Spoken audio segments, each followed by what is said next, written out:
was gonna give you an insight on the steering system. Now, in the paperwork, and over here with different trainers, you will hear this term crown nut and cotter pin. Now, the crown nut and cotter pin is only on the steering system. You will not find it on the suspension system. The cotter pins are in the brake system too, but the crown nut and cotter pin are also on the steering system. The crown nuts are only on the steering system. So you will point and talk about the crown nut. It's probably mounted and secured. Cotter pin is in place. Next step is the drag link. Some people call it a drag arm. I usually call it a drag linkage. This front one. This bar right here. So the drag link is probably mounted and secured. It's metal, so it's not cracked, bent, dented, damaged. The drag link connects to the upper steering arm. So the upper steering arm is properly mounted and secured. It's not cracked, bent, dented, damaged. Now there's another cotter pin and a crown nut. So the crown nut is properly mounted and secured. Cotter pin is in place. Now there's another steering arm. It's under and on the back side. It's kind of hard to see, but the wheel is straight. If it's turned to the left, you can see it. But you call out my lower steering arm is properly mounted and secured. It's not cracked, bent, dented, damaged. The crown nut is properly mounted and secured, and the cotter pin is in place. The last item on the steering system is the tie rod that goes that way. You see that big old bar, round bar going that way? Way down. Yeah, way down. Yeah. Way down. It's going that way. That's a tie rod. It connects both tires together. So when you turn both tires, turn on left or right. If that thing breaks, it's, God forbid, if it ever breaks on anybody, that's a major accident. You have no steering control on the bus at all. So that one, the tie rod is properly mounted and secured. There's not crack, bent, dent, damage. That completes my change system. So you see, I went in a sequence and I did not jump around. Now the next part, I go into the suspension system. And the suspension, I talk with the frame, this big old rectangle thing. Mm-hmm. Now the frame, I'll give you a fact on the frame. If frame starts from the front, like all the way from here, it goes all the way to the back of the bus. And there's one on the other side, same thing. Go all the way back to the bus. Everything on the bus and engine, front to rear, is bolted to the frame.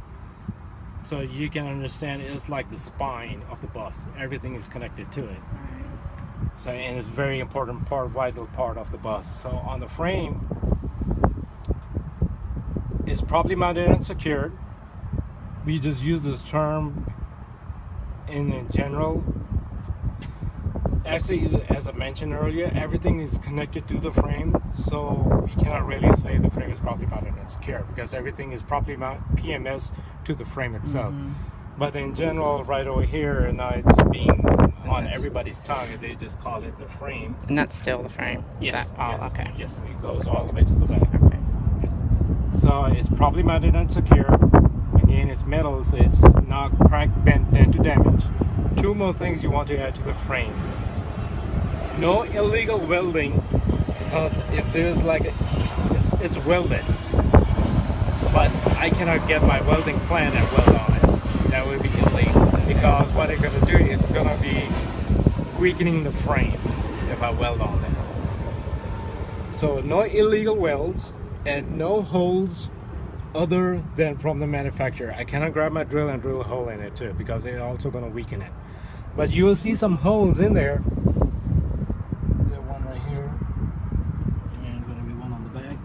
They're all from the manufacturer. So whatever manufacturer put in there, they can do that.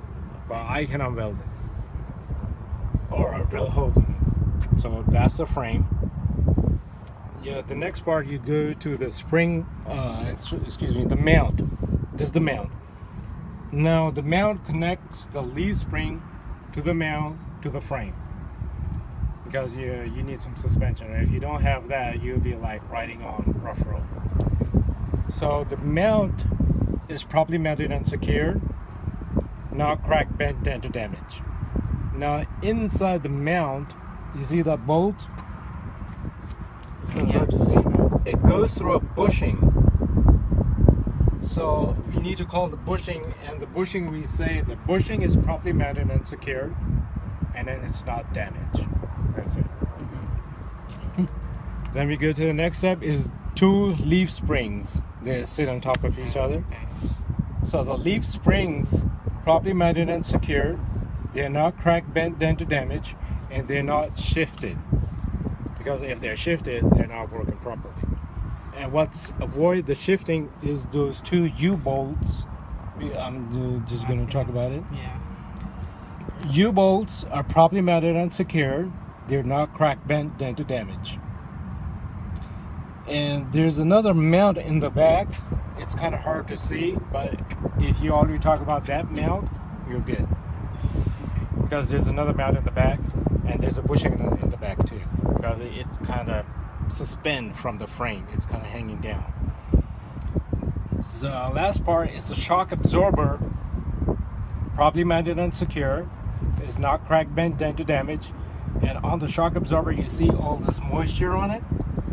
It has oil in it, which makes the shock absorber work. If there's no oil in it, the shock absorber will not work. So we add one more thing, it's not leaking. On this one, it's leaking. It's not. On this one, it's leaking, but on mine, it's not leaking. So shock absorber properly mounted and secured, not cracked, bent, dent, or damaged, and no leaks Okay. on the shock absorber. After that, I'm done with my suspension system. That's a complete suspension system on this side. I'll go to the brake system. The brake system starts with this brake line, and now it goes with many names: brake line, air line.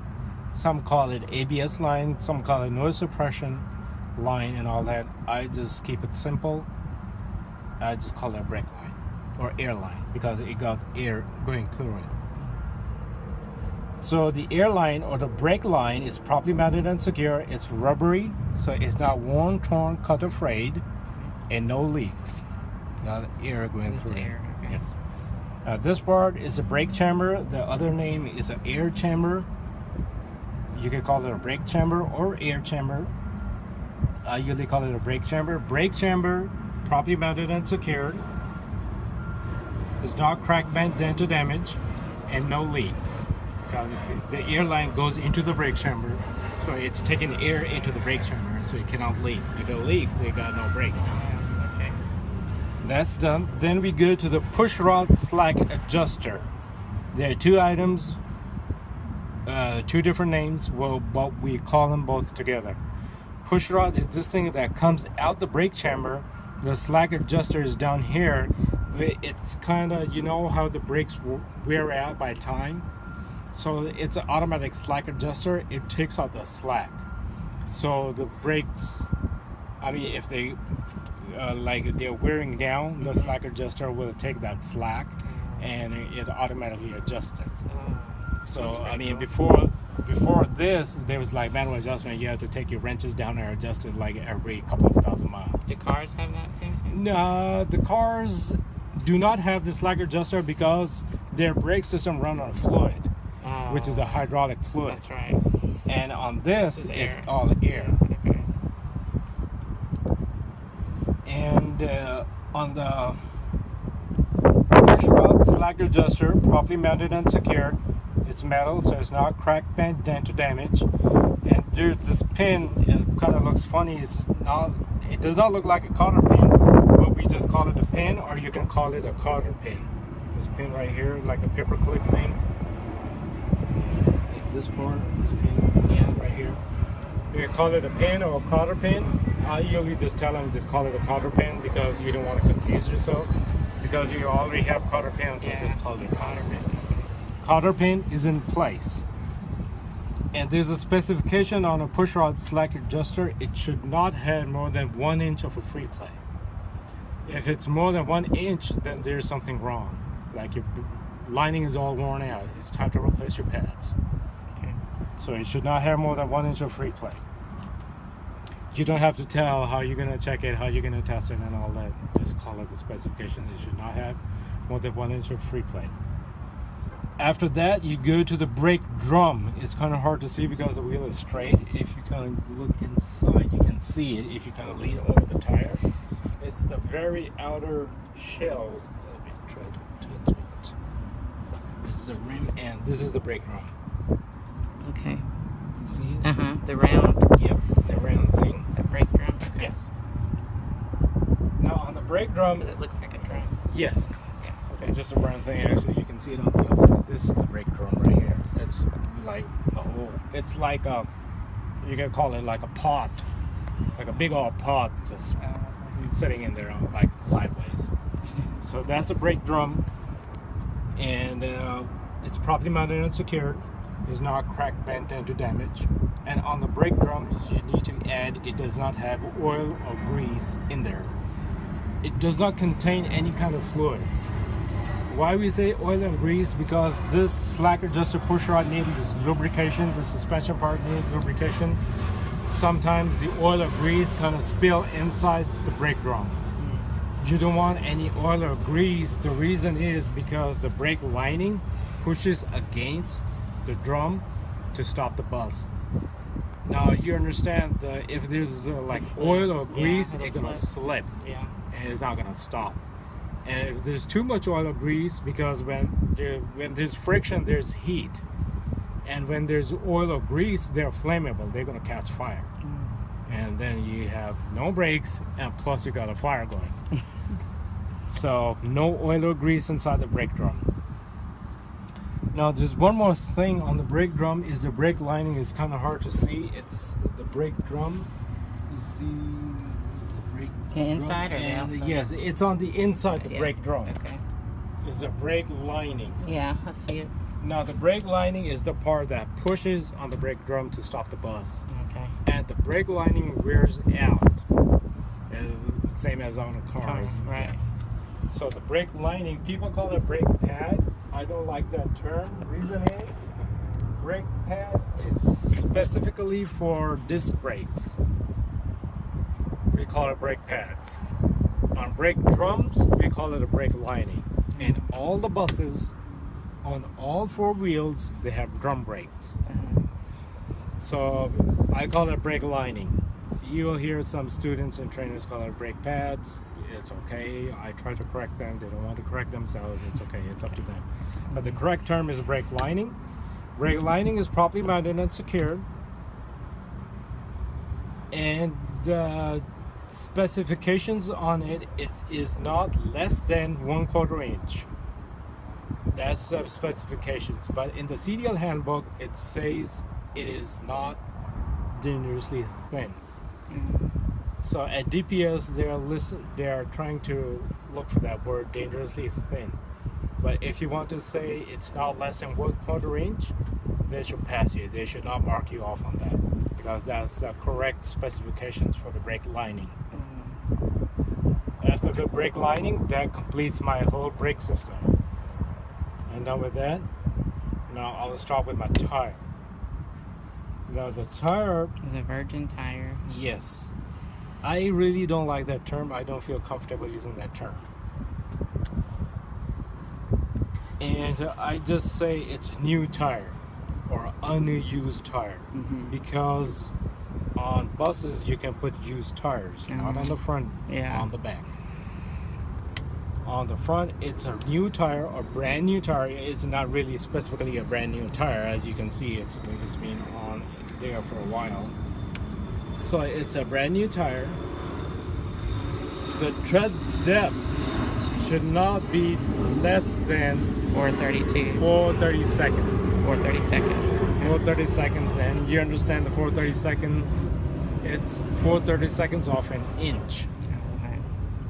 So it should not be less than 430 seconds off an inch. It's this indicator, actually it's right at 430 seconds, and when this tire gets to this, it's about to change that tire. So that's the indication. It's not on the test. I'm just giving you some fun facts. Okay. So the tread depth should not be less than 430 seconds. After that, I go to the sidewall. All the sidewall. Now on this, I use the term ABC. ABC stands for abrasion.